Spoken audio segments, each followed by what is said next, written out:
So just wanted to share that with you, and let's crack on with this week's question. So first question in comes in from Neil. Hi there, Neil. Thank you for your question. So Neil says, my estate agent sold my house really quickly after only one viewing, so I don't think I should be paying them their full commission, as they haven't had to advertise the property much or do much work to find a buyer.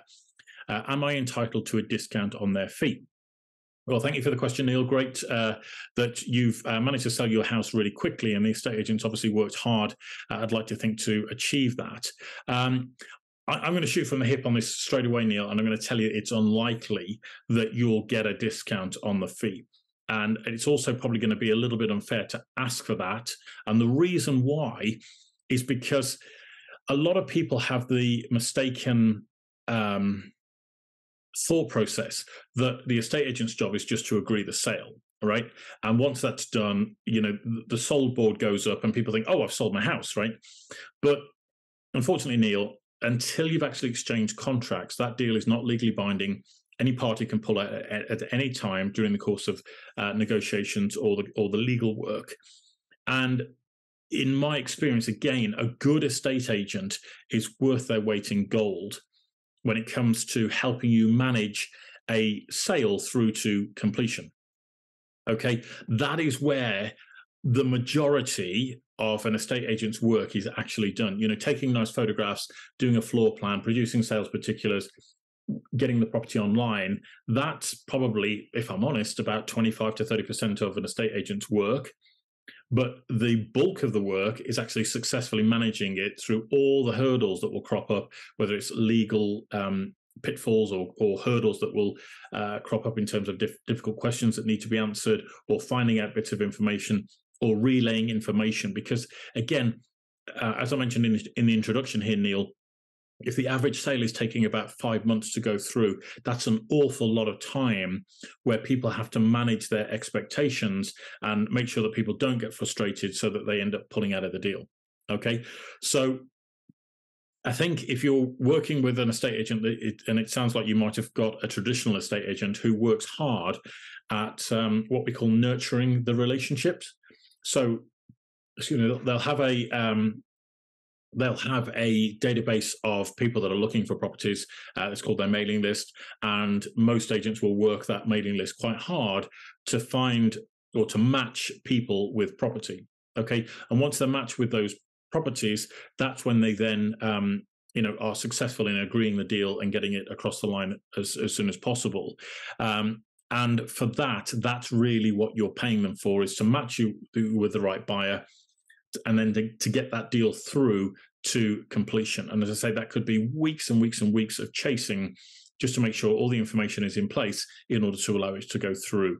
And I have seen, well, when you consider that at least 1 in 3 sales will fall through, you know, you could get right up to the 11th hour, the day before, or even on the day when you're due to exchange contracts, and the whole deal could fall apart. Now, God forbid this won't happen to you, but if that does happen, and the estate agent's done all of that work for 4 or 5 months to try and get you through to an exchange of contracts, and the deal falls through, then they're going to have to remarket the property. They're going to have to start all over again in terms of trying to find you another buyer and then manage the process all the way through to completion. And I think it would be a little unfair if they then came to you and said, do you know what, actually, I think we need an increase in our fee because, we've now had to do all the work twice. There's not a seller on the planet that would, go to their estate agent and say, oh yeah, please charge me more money when we've already agreed a fee up front. Okay. So I think it's unfair to ask for that reduction, because this is the risk that the agent's taking on your behalf in order to secure the buyer and also get the whole deal through to completion. So, I hope that helps answer the question, Neil. Sorry that it's not perhaps the news that you wanted, but I did encounter this a lot in my career as an estate agent. And I remember one girl, bless her, we sold her house really, really quickly. And we'd built a great relationship. She'd been looking for several months before she actually put her house on the market. We built a really good relationship, and I think we sold it within let's say 48 hours of it going on the market, or agreed the sale, should we say. And then it was all the work to manage. And she came in literally the day after we'd agreed the sale and said, look, you sold it really quickly. I think you should reduce the fee. And I said, well, yeah, but there's all of this work to do yet. And I don't think it's fair to ask for a reduction. And she looked a little bit dejected, but we did have to work bloody hard to get that deal across the line, So it's not as straightforward as people necessarily think, but it's kind of this. This is the risk that the estate agent takes. Some houses will sit on the books for months before they actually sell. Some will sell within days, and others won't sell at all, no matter what the estate agent does. So it is the risk. It is their business model. It is how they price their services. And unfortunately, or fortunately for you, you've sold your house quickly. Let it ride out, and all being well, it should go through to completion, and you'll be moved, and you'll be happy that you chose a good estate agent who was obviously worth their money and got you moved, as was the original agreement in the first place. All right, Neil, so best of luck with that. Hope it all goes well. Let us know if there's anything else that we can do to help and support you, and I wish you all the very best of luck. All right, thank you. So that's all of the questions that we've had in this week. So thank you so much for all of your contributions. We're here every week doing this, taking all of your property questions that you send in to us, and taking the time to answer it in as much detail as possible, and pointing you in the right direction to the right resources to help you get the knowledge and information that you need. You can send your questions in to us via email, which is happytohelp@wiggywam.co.uk. That's happytohelp@wiggywam.co.uk. You can also go to our website to find a lot more knowledge and information in our learning centre. That's wiggywam.co.uk. That's wiggywam.co.uk. And if you want to go to the learning section on there, put /learn. You can also send your questions in via Twitter.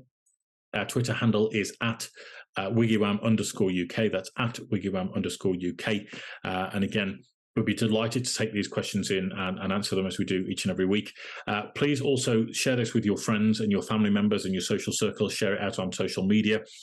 There are literally hundreds of thousands of people every month that need help with their moving journey.